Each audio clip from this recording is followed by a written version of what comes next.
On January 12th, Earth's magnetosphere formed a breach that allowed solar wind to flow directly into near-Earth space, coinciding with the moment the interstellar object 3I Atlas reached a distinctive geometric position within the solar system. At the same time, findings from the Vera C Rubin Observatory showed that many inner solar system asteroids rotate at speeds far exceeding the 2.2-hour limit, traditionally considered a threshold of physical stability, forcing the scientific community to reassess the structural nature and material cohesion of small celestial bodies. From this, a new theoretical framework has emerged to study the anomalous behavior of 3I Atlas, including the hypothesis that if 3I Atlas possesses a strong magnetic core combined with an extreme rotation rate, the object could activate universal electromagnetic plasma mechanisms generating highly convergent and collimated plasma jets, similar to the astrophysical jets observed around black holes or galaxies, thereby suggesting that the same set of physical laws may operate across vastly different scales of the universe. However, the body of data related to 3I Atlas does not stop at abstract physical models, because the presence of stable, non-gravitational acceleration, the ability to adjust its trajectory with high-precision chemical signatures indicative of refined materials, and an orbit directed toward Jupiter's retrograde Ananke moon group.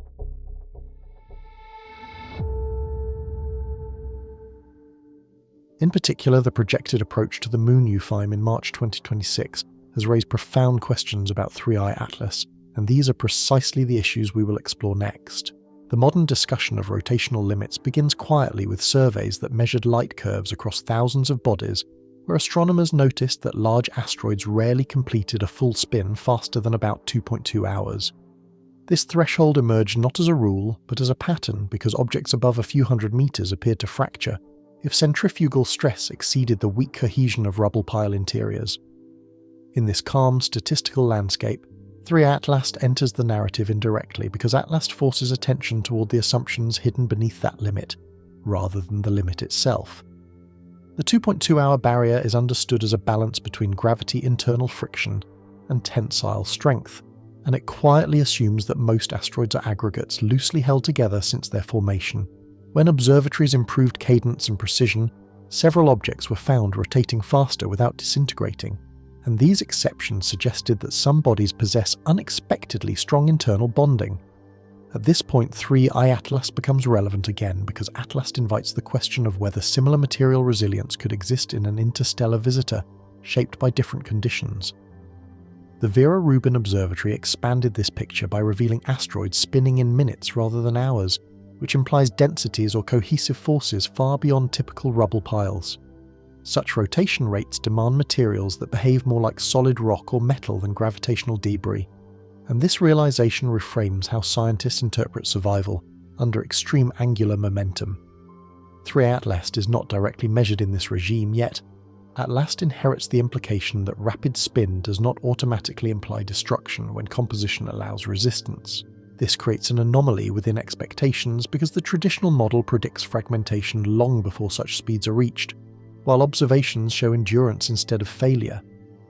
For 3I Atlas, the anomaly matters because Atlas exhibits behaviors that already strain cometry models, and the spin limit discussion provides a parallel tension rather than a conclusion. The bridge between asteroid statistics and interstellar interpretation is built from restraint because no measurement confirms Atlas's rotation directly, yet the possibility reshapes the frame of inquiry.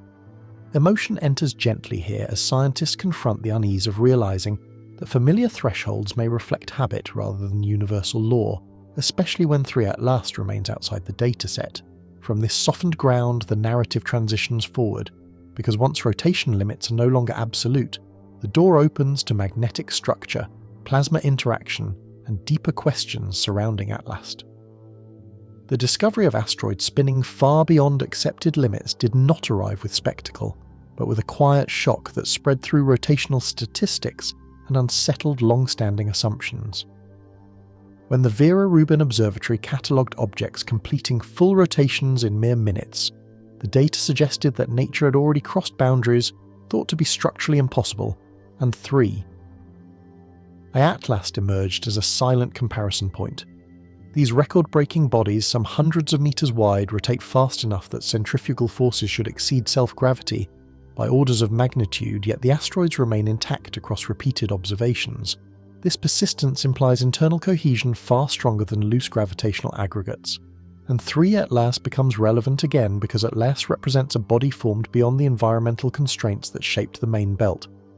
Measurements derived from high-precision light curves show rotation periods under 2 minutes, which forces a reassessment of bulk density tensile strength and the role of metallic or monolithic interiors.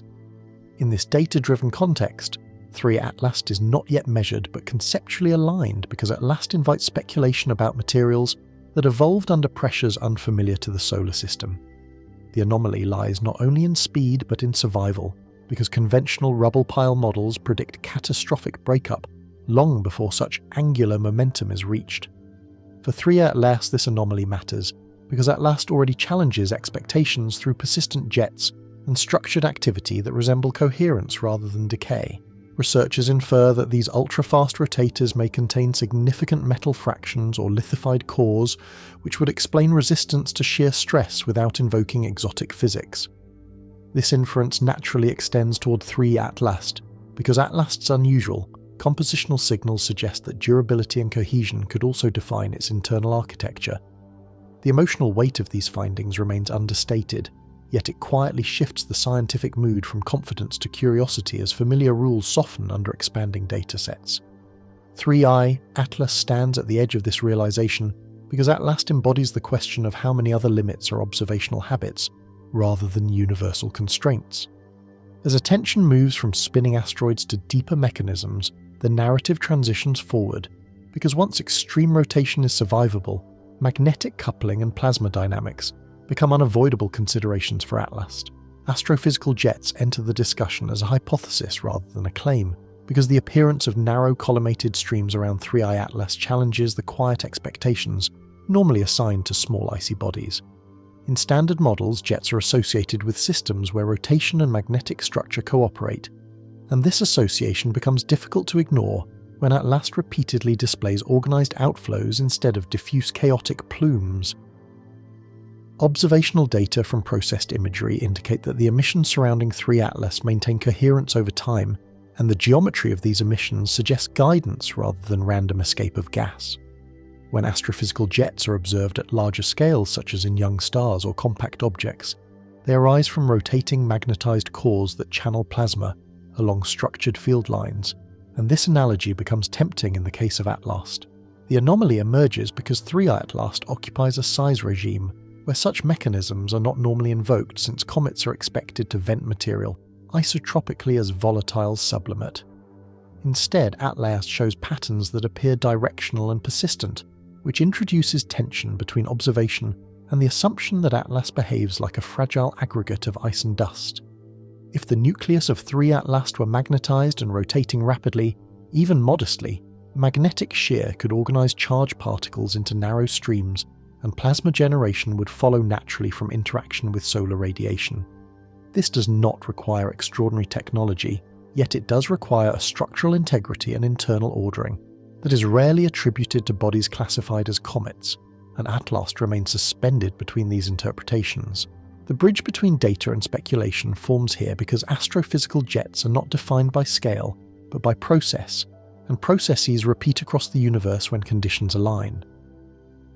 For 3 Atlas, this repetition suggests that similar physics may operate quietly at smaller magnitudes, linking Atlas to a continuum rather than isolating it as an exception. Emotion enters subtly as uncertainty, because the realization that familiar categories may be incomplete produces a calm but persistent unease within the scientific narrative surrounding Atlas. As this section transitions forward, the focus shifts from the possibility of jets themselves to the deeper question of what internal structure would allow 3I Atlas to sustain them, guiding the story toward geometry and material composition. The geometric analysis of the jets becomes more concrete when Hubble data is introduced, because high-resolution imaging allows structure to be examined without relying solely on inference. Processed sequences reveal that the emissions around 3 Atlas are not uniform clouds, but appear as discrete streams whose orientations persist across observation windows.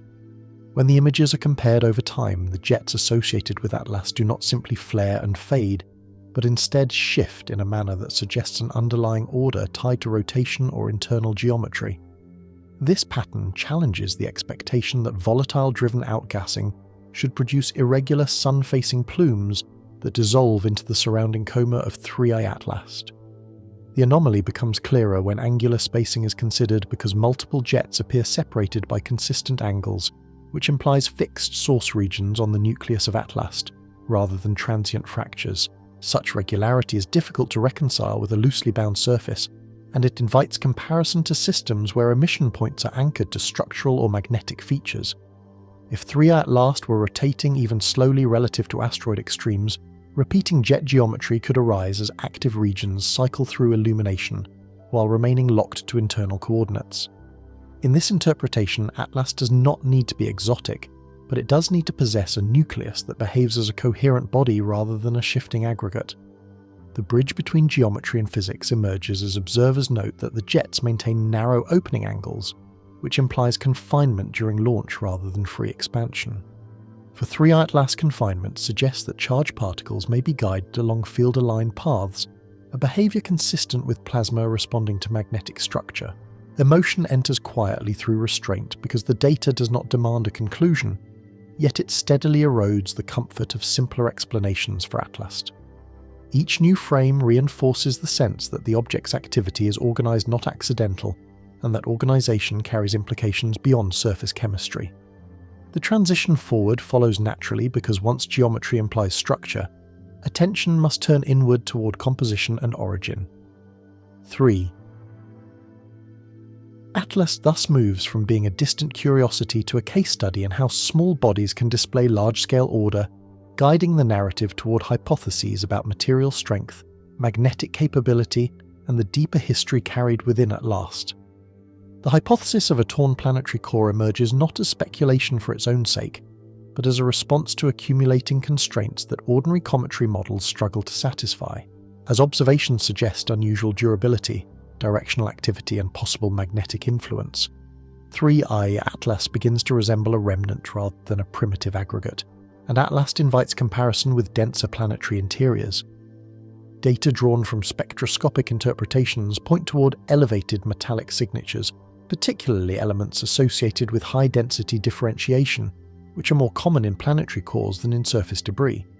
In planetary formation, models' heavy elements sink inward during differentiation, leaving metallic cores that are compact, cohesive, and often magnetically active, and 3I Atlas fits uncomfortably well within that conceptual space. The anomaly lies in scale and context because planetary cores are not expected to wander interstellar space intact, yet at last occupies exactly that improbable condition. For 3I Atlas, the anomaly intensifies when velocity is considered, because extreme speeds and survival through stellar environments imply a robustness beyond loosely bound material.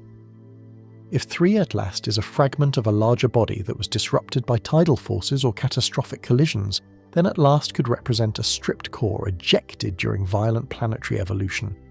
Such a fragment would naturally possess high tensile strength, elevated metal content, and the potential to retain remnant magnetization, all of which align with the behaviors inferred around Atlas.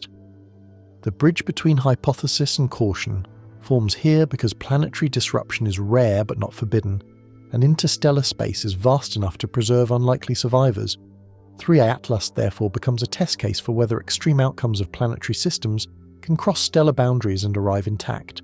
Emotion enters as measured awe rather than alarm because the idea that Atlas may carry the interior of a long-destroyed world reframes it as a messenger of ancient planetary violence. This perspective does not assert intent or design, yet it deepens the narrative weight surrounding 3I Atlas and the history embedded within Atlas. As the section transitions forward, attention shifts from origin to interaction, because if Atlas is indeed a dense magnetized remnant, then its encounter with plasma environments becomes the next logical focus. The transfer of angular momentum through dusty plasma offers a framework that connects internal structure with external behavior, because plasma is not a passive medium but a responsive environment shaped by fields and motion. When a magnetized body rotates within a cloud of ionized dust and gas, the interaction naturally generates currents, filaments, and regions where energy and momentum are exchanged rather than dissipated. 3I Atlas enters this framework as a candidate for such coupling, because Atlas is surrounded by a dense coma that behaves less like inert debris and more like an active plasma sheath. In laboratory and astrophysical contexts, dusty plasma forms filamentary structures where charged grains align along electric and magnetic field lines, creating pathways that channel motion outward. If 3 Atlas possesses even a modest intrinsic magnetic field, the rotation of Atlas could shear surrounding plasma-converting rotational energy into organized flow. This process does not require propulsion in the conventional sense, yet it allows momentum to be redistributed through the coma of Atlas in ways that appear directional and sustained. The anomaly arises because comets are usually modelled as weakly interacting with their plasma environment, losing material chaotically as solar heating increases. 3 Atlas diverges from that picture because Atlas displays structures that persist long enough to suggest feedback between the nucleus and its plasma envelope.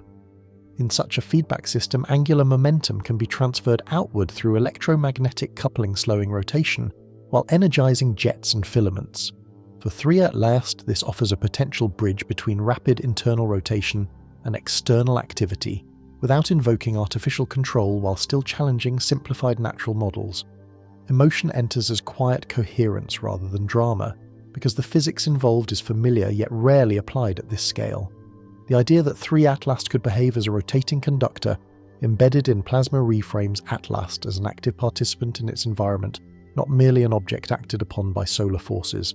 As the section transitions forward, the narrative naturally shifts toward larger plasma systems, because if angular momentum exchange is already evident around Atlas, then encounters with stronger magnetic environments may amplify these effects.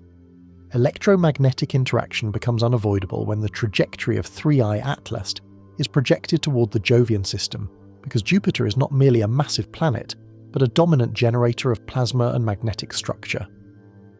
The Jovian magnetosphere extends millions of kilometers into space, and within that vast region, charged particles move along complex circuits shaped by rotation and intense field strength. When 3 Atlas approaches this environment, Atlas is no longer travelling through relatively quiet interplanetary space, but entering a dynamic electromagnetic domain that responds to conductive bodies.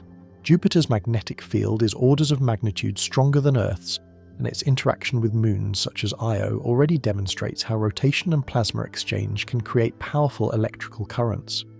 In this context, 3 Atlas becomes an active variable rather than a passive traveller, because Atlas may couple with Jovian field lines if magnetization or conductive material is present. The anomaly here is not that interaction could occur, but that its scale and character may differ depending on the internal properties of Atlas. If 3 Atlas carries remnant magnetization or metallic continuity, then induced currents could arise as Atlas crosses magnetic gradients, subtly altering local plasma flow. Such coupling would not resemble propulsion, yet it could modify angular momentum exchange and energy distribution in the surrounding space. For 3 Atlas, this raises the possibility that the Jovian system acts as a natural amplifier, making otherwise subtle electromagnetic effects easier to detect. Emotion enters quietly through anticipation, because Jupiter offers a controlled test environment where hypotheses can be strained without immediate conclusions. 3 Atlas does not need to perform extraordinary actions in this region, because even minor disturbances against Jupiter's baseline activity would carry disproportionate significance. The bridge forward rests on timing, because as 3 Atlas approaches Jupiter, observational clarity increases while ambiguity narrows. This encounter does not promise revelation, but it promises constraint, and constraint is often where understanding begins. As the narrative moves beyond this section, attention shifts from interaction to consequence, because whatever 3 Atlas truly is, its passage through the Jovian electromagnetic system will shape the final questions asked about Atlas. The destination known as Euphime enters the discussion not as a certainty, but as a point of tension where orbital mathematics and physical intuition begin to diverge. When trajectory solutions place 3. The Atlas on a path that grazes the Jovian hill sphere with extraordinary precision, the numbers themselves become the first quiet disturbance, because at last appears to arrive where chance alone would rarely guide a drifting body. In classical celestial mechanics, objects arriving from interstellar space carry excess velocity that makes stable capture by a planet extremely unlikely. For 3 Atlas, this expectation matters, because Atlas approaches Jupiter at speeds that should favour a brief flyby rather than prolonged engagement. Yet the projected path toward Eupheme with margins described as fractions of a percent suggests alignment that feels deliberate even when no intent is claimed. The anomaly lies in the geometry, because 3 at last does not simply pass near Jupiter, but approaches the invisible boundary where gravitational dominance shifts as if testing the edge, rather than plunging blindly inward. Such behaviour challenges the assumption that natural objects follow only the simplest energetic pathways, and 3 Atlas quietly exposes that assumption by refusing to behave predictably. If 3 Atlas were merely tumbling debris, minor perturbations would scatter its course long before such precision emerged. Instead, Atlas appears to maintain a coherent trajectory across vast distances, which raises the possibility that unseen mechanisms, however subtle, are influencing motion. The bridge between calculation and unease forms here because orbital solutions do not accuse 3 Atlas of intention, yet they also do not absolve Atlas of anomaly. Emotion enters as restrained discomfort, the kind that arises when equations remain correct but interpretation becomes unstable. As this section transitions forward, the focus naturally shifts toward the problem of energy dissipation, because if 3 at last can arrive so precisely at Euphime, then the question of how Atlas manages speed and momentum can no longer be deferred. The paradox of deceleration in vacuum arises as soon as the question of capture is taken seriously, because space offers no atmosphere, no friction, and no simple way to shed energy without consequence. In classical mechanics, an object arriving from interstellar space carries excess kinetic energy that resists confinement, and 3 Atlas inherits this problem the moment Atlas is discussed in relation to Jupiter. For a stable capture to occur, energy must be removed from the system, yet known natural mechanisms operate under narrow conditions that rarely align with interstellar arrivals. Tidal disruption can dissipate energy, but it usually leaves debris rather than coherence, and 3 Atlas does not display the signature chaos expected from such an encounter. Outgassing can create non-gravitational acceleration, but outgassing strong enough to break, Atlas would normally announce itself through expansive plumes and rapid mass loss. The anomaly deepens because 3 Atlas appears to adjust its trajectory, without obvious signs of violent energy release. Atlas does not brighten dramatically, fragment visibly, or trail the expansive debris fields that would accompany abrupt deceleration. Instead, Atlas maintains structural continuity, while the path itself subtly changes as if energy were being redirected rather than destroyed. This behaviour challenges intuition because vacuum offers no easy intermediary for slowing motion, and 3 at last forces attention toward less familiar forms of interaction. Electromagnetic coupling plasma drag or extended interaction with charged environments remain speculative, yet at last moves through regions where such effects cannot be dismissed outright. The bridge between paradox and hypothesis forms here because deceleration need not resemble braking in the terrestrial sense. For 3 Atlas momentum could be transferred gradually through interactions too diffuse to appear as jets or shocks, yet sufficient to alter long-term trajectory. Emotion enters quietly as cognitive strain because the equations of motion still balance, but the mechanism behind them remains unresolved.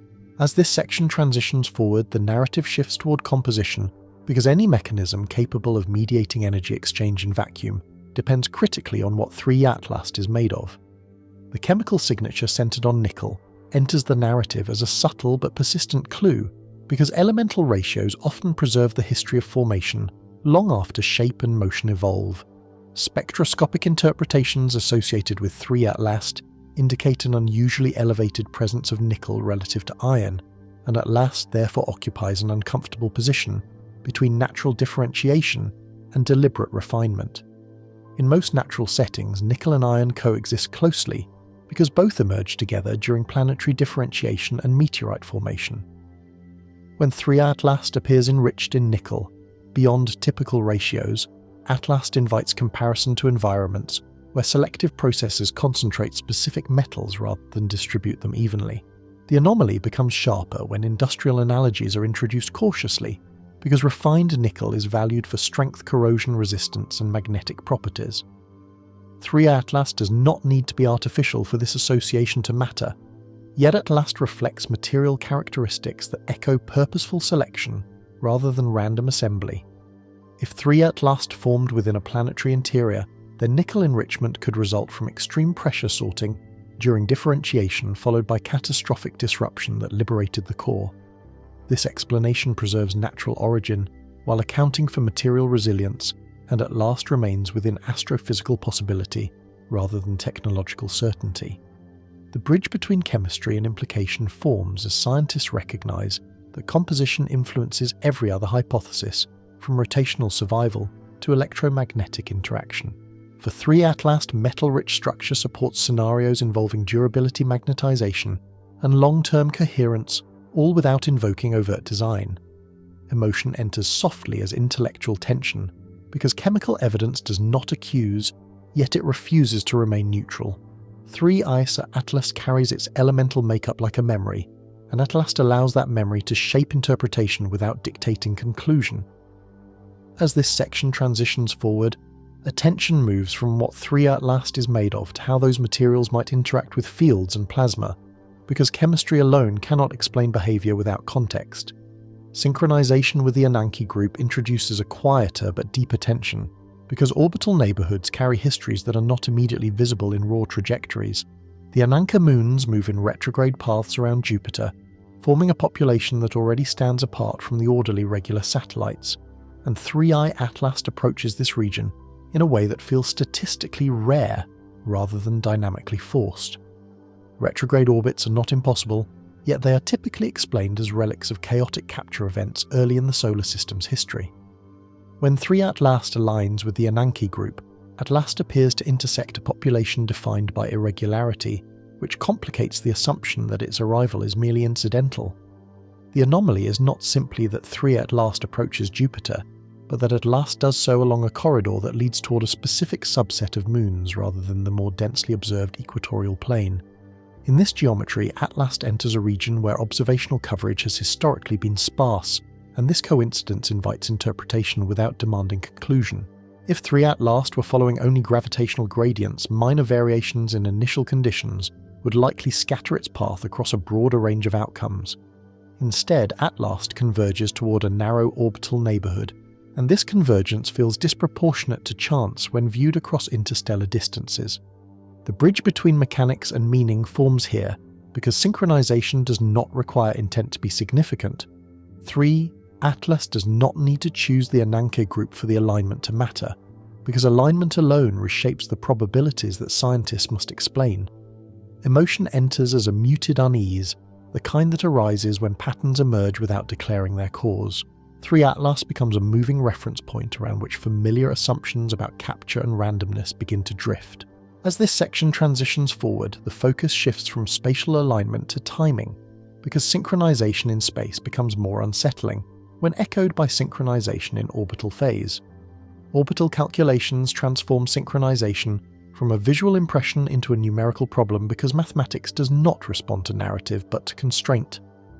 When researchers model the trajectory of 3 at last across months of observation, the solutions converge toward a path that intersects Jupiter's influence at a remarkably specific moment, and at last therefore becomes defined by timing as much as by direction. The calculations show that 3 at last approaches the Jovian system near a phase when Euphim reaches a distant point in its own orbit, which reduces relative velocity and alters encounter geometry.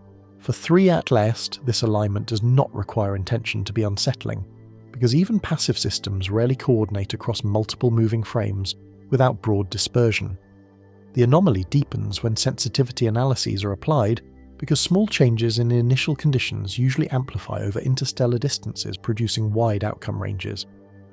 Instead, 3 Atlas maintains a corridor of solutions that remain clustered, suggesting that Atlas follows a path stabilized by factors not immediately visible in gravity-only models. In classical dynamics, such clustering often emerges when dissipative or corrective influences are present. Yet 3 Atlas does not display the energetic signatures typically associated with strong dissipation. Atlas neither fragments nor flares dramatically, and this restraint complicates the interpretation of how momentum and energy are redistributed. The bridge between calculation and implication forms as orbital math continues to agree with itself, while refusing to offer a simple mechanism. For 3i at last, coherence across solutions implies that motion is not purely ballistic, even if the underlying cause remains subtle and distributed rather than localized. Emotion enters as quiet pressure rather than alarm, because the equations remain calm while their implications do not. 3. I-Atlas occupies a space where precision replaces chaos, and that precision challenges the comfort of randomness without asserting control. As this section transitions forward, attention moves toward interpretation, because once orbits align in both space and time, the narrative must confront whether coordination can remain accidental, or whether new categories are required to describe at last. The alligator paradox is introduced not as an accusation, but as a cognitive mirror, because it illustrates how perception filters data long before interpretation begins. In the metaphor, observers mistake a moving shape for a harmless log, not because evidence is absent, but because accepting the alternative would demand a reorganization of assumptions. 3. Atlas enters this frame as the ambiguous shape in the current river of data, and Atlas becomes difficult to classify, precisely because classification itself provides psychological comfort. Within institutional science, caution is a virtue, yet caution can also harden into inertia when anomalies accumulate without consensus. As measurements around 3-Atlas challenge established categories, Atlas is repeatedly guided back toward familiar labels, not through falsification, but through preference for stability. The anomaly is not that skepticism exists, but that skepticism becomes asymmetrical, applying heavier standards to disruptive interpretations than to conserving ones. 3-I-Atlas is thus examined through a narrowing lens, where each irregularity is isolated and minimized rather than integrated into a larger pattern surrounding Atlas. The bridge between metaphor and method forms when scientists recognize that the alligator paradox does not reject rigor, but warns against selective blindness. 3-Atlas does not require extraordinary explanations to trigger this warning, because the paradox operates even when explanations remain tentative and conditional. Emotion enters quietly, as intellectual resistance, the subtle tension between protecting methodological discipline and acknowledging that existing frameworks may be incomplete. For 3-Atlas, this resistance manifests as a preference to explain anomalies individually, rather than allow them to interact even when Atlas consistently links them through timing and structure. As the section transitions forward, the narrative moves away from psychology and back toward procedure, because denial is not a conclusion but a stage. 3. I-Atlas remains in motion, and Atlas carries its unresolved questions forward into the realm where institutional response and classification become part of the data itself. The reference to secrecy protocols dating back to 1947 enters the discussion carefully, because procedural context can shape interpretation as strongly as data itself. When information related to 3-Atlas is described as being handled under legacy security frameworks, Atlas becomes associated with a historical lineage of anomalous observations rather than routine cataloguing. In institutional practice, such protocols were originally designed to manage uncertainty during periods when observational capability outpaced explanatory models. 3. Atlas therefore does not need to be classified as extraordinary to trigger elevated handling, because Atlas already intersects with domains where misinterpretation carries strategic consequence. The anomaly arises when the level of restriction appears disproportionate to a conventional cometary body, because routine celestial objects rarely invoke archival frameworks created for ambiguous technological threats. For 3-Atlas, this discrepancy becomes another data point, not as evidence of intent, but as an indicator of unresolved classification pressure surrounding Atlas. The bridge between secrecy and science forms when researchers acknowledge that classification often reflects uncertainty rather than knowledge. 3-I-Atlas occupies a category where premature transparency could mislead, while premature dismissal could blind, and Atlas is therefore held in suspension between disclosure and restraint.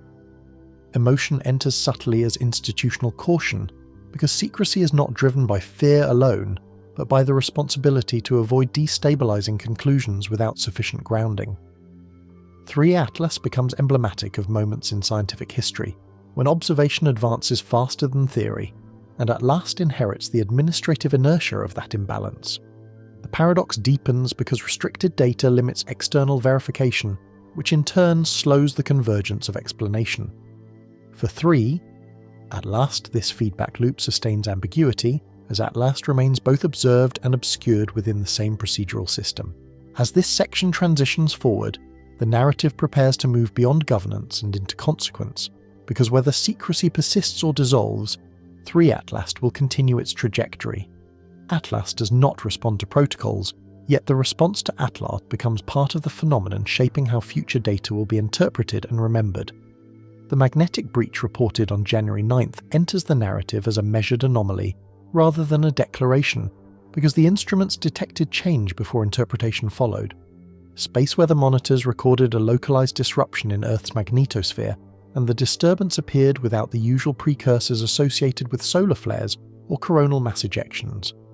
As analysts traced timing and geometry, 3 Atlas became part of the discussion, because Atlas occupied a precise alignment relative to Earth during the onset of the event. The coincidence alone did not imply causation, yet the alignment forced careful attention, because the breach formed along a vector that intersected the apparent position of Atlas in space. The anomaly was defined by scale as much as by timing, because the opening in the magnetic shield extended thousands of kilometers across, allowing solar wind to penetrate regions normally protected. Measurements indicated that particle flux increased sharply within the breach, and the response exceeded baseline variations expected from routine space weather dynamics. For 3 Atlas, the significance of the event rests not in assertion, but in contrast, because Atlas is classified as a small interstellar body that should exert no measurable electromagnetic influence at such distances. This contrast created a tension between classification and observation, where the magnetosphere behaved as if responding to a structured disturbance rather than random fluctuation. The bridge between data and unease forms as scientists acknowledge that magnetospheres rarely develop isolated openings without a clear external driver. 3 Atlas remains only a candidate within this frame, yet Atlas becomes difficult to exclude when geometry, timing, and persistence align. Emotion enters softly as controlled concern because Earth's magnetic field is typically resilient, and any deviation from that stability invites deeper scrutiny. The event does not demand a conclusion, but it demands context, and 3 Atlas provides that context by existing precisely where expectation says nothing should happen. As this section transitions forward, the focus shifts from the breach itself to the behavior of the object associated with its geometry, because understanding the anomaly requires examining how Atlas interacts with its environment rather than what the breach alone appears to be. The structure of the coma surrounding 3 Atlas introduces a second layer of tension, because the visible envelope behaves less like a passive cloud and more like a dynamically organized system. High-resolution observations show that the coma of Atlas does not expand symmetrically, and instead forms spiral and filament-like features that persist across observation windows. In conventional cometary physics, coma morphology reflects uneven heating and volatile release, producing broad sun-facing flows that evolve chaotically with distance. 3 Atlas departs from this expectation, because Atlas exhibits curvature and internal patterning that imply regulation rather than random dispersal. The anomaly deepens when non-gravitational acceleration is measured because 3 Atlas experiences a consistent acceleration component not aligned with solar radiation pressure alone. This acceleration quantified at approximately 0.047 meters per second, squared acts along a vector that remains stable over time, and Atlas therefore resists explanations based solely on sporadic outgassing. For 3 Atlas, the significance lies in coherence, because random jets typically fluctuate in strength and direction, while Atlas maintains a steady deviation from gravitational prediction. This steadiness suggests that whatever mechanism produces the acceleration operates continuously rather than episodically, and Atlas appears to sustain it without visible exhaustion. The bridge between coma structure and acceleration forms when both are viewed as expressions of the same underlying interaction. If 3 Atlas is embedded in a plasma environment shaped by internal or induced fields, then material flow and momentum transfer could align naturally. Emotion enters as quiet dissonance, because the physics remains familiar while the configuration does not. 3 Atlas does not violate conservation laws yet. Atlas challenges the assumption that small bodies must behave erratically under solar influence. As this section transitions forward, attention shifts from motion to composition, because understanding how 3 Atlas maintains structured acceleration depends on what Atlas contains beneath the coma, rather than what escapes from it. The hypothesis of metallic hydrogen enters the discussion cautiously, because it occupies a boundary where established laboratory physics meets extreme planetary conditions. Spectral interpretations associated with observations of 3 Atlas suggest features that resemble signatures expected from hydrogen compressed far beyond molecular states, and Atlas therefore becomes linked to a form of matter rarely encountered outside giant planet interiors. Metallic hydrogen is theorized to form only under pressures exceeding hundreds of gigapascals, conditions typically confined to the cores of gas giants, where gravity imposes relentless compression. For 3 Atlas, this association immediately creates tension because Atlas exists as a small interstellar body that should not retain materials forged under such immense force. The anomaly does not rest on detection alone, but on implication, because if metallic hydrogen were present, then 3 Atlas would need a history involving either extreme planetary environments or processes capable of stabilizing transient phases. Atlas therefore challenges conventional formation narratives, which do not easily allow core materials from gas giants to survive disruption and ejection intact. One hypothesis suggests that 3I at last could represent a fragment liberated during catastrophic planetary stripping, where intense pressure phases briefly persist as the parent body is torn apart. In this scenario, Atlas carries a snapshot of conditions normally hidden deep within massive planets, preserved long enough to reach interstellar space. The bridge between improbability and possibility forms when scientists acknowledge that rarity does not equate to impossibility, especially across cosmic timescales. 3 Atlas does not need metallic hydrogen to be confirmed for the hypothesis to matter, because the mere plausibility forces reconsideration of what materials small bodies might transport. Emotion enters quietly as cognitive strain because metallic hydrogen is not just exotic but destabilizing to classification. For 3 Atlas, the suggestion reframes at last from a surface phenomenon into a carrier of deep planetary history. As this section transitions forward, the narrative shifts toward field interaction, because if Atlas contains, or once contained such material, then its electromagnetic behavior becomes central to understanding the broader anomalies surrounding 3 Atlas. The convergence of magnetic disturbances becomes visible only when vector data is examined collectively, because isolated fluctuations rarely reveal intent or structure. Satellite measurements showed that field lines around Earth did not drift randomly during the event, and instead appeared to bend inward toward a localized region of space aligned with 3 at last. When these vectors were traced backward through time, the geometry suggested a focusing effect rather than diffuse compression, and 3I Atlas remained fixed within that extrapolated corridor. Such convergence resembles lensing behavior in electromagnetic systems, where fields are guided rather than scattered, and Atlas therefore becomes geometrically relevant even without direct interaction. The anomaly lies in directionality, because solar wind disturbances typically spread broadly across the magnetosphere, responding to pressure fronts rather than points. In this case, the perturbations narrowed, and 3I at last occupied the axis around which that narrowing occurred even as solar conditions remained otherwise unremarkable. For 3 at last, this alignment does not imply omission, yet it challenges the assumption that Earth's magnetosphere responds only to solar origin forces. If at last acts as a perturbing presence within the heliospheric field, then the magnetosphere may respond indirectly, reshaping itself along gradients that include at last's position. The bridge between observation and hypothesis forms as scientists compare this behavior to known electromagnetic focusing, where conductive or magnetized bodies alter field topology without radiating energy outward. 3 Atlas fits uneasily within this analogy because Atlas is small, distant, and presumed inactive by conventional classification. Emotion enters as disciplined uncertainty because the data does not accuse 3 Atlas of agency, yet it refuses to isolate Earth's response from Atlas's geometry.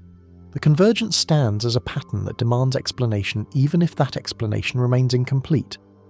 As this section transitions forward, the focus shifts from field shape to energy requirement, because shaping magnetic space at planetary scale implies a mechanism whose power must be evaluated in relation to 3 Atlas. The terawatt energy paradox emerges when scale is quantified, because shaping magnetic space across thousands of kilometers requires more than incidental interaction. When analysts estimate the power necessary to sustain a focused disturbance in Earth's magnetosphere, the numbers climb rapidly, and 3 Atlas becomes entangled with that calculation through geometry alone. Basic models show that maintaining a localized breach against solar wind pressure would require energy flows comparable to large terrestrial power grids. For 3 Atlas, this estimate creates tension, because at last is categorized as a small interstellar body with no recognized internal energy source capable of sustained electromagnetic output. The anomaly deepens because natural cometary processes release energy through thermal sublimation, not through coherent electromagnetic work.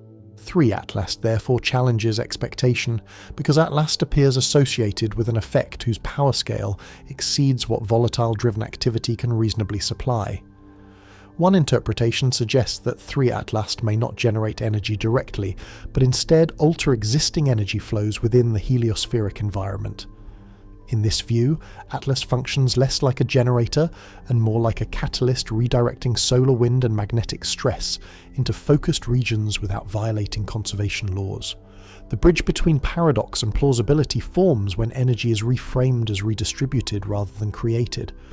For 3 at last, this reframing allows the terawatt scale to emerge from environmental coupling rather than internal production, while still preserving the anomaly. Emotion enters as controlled disbelief because the physics remains lawful while the configuration remains rare.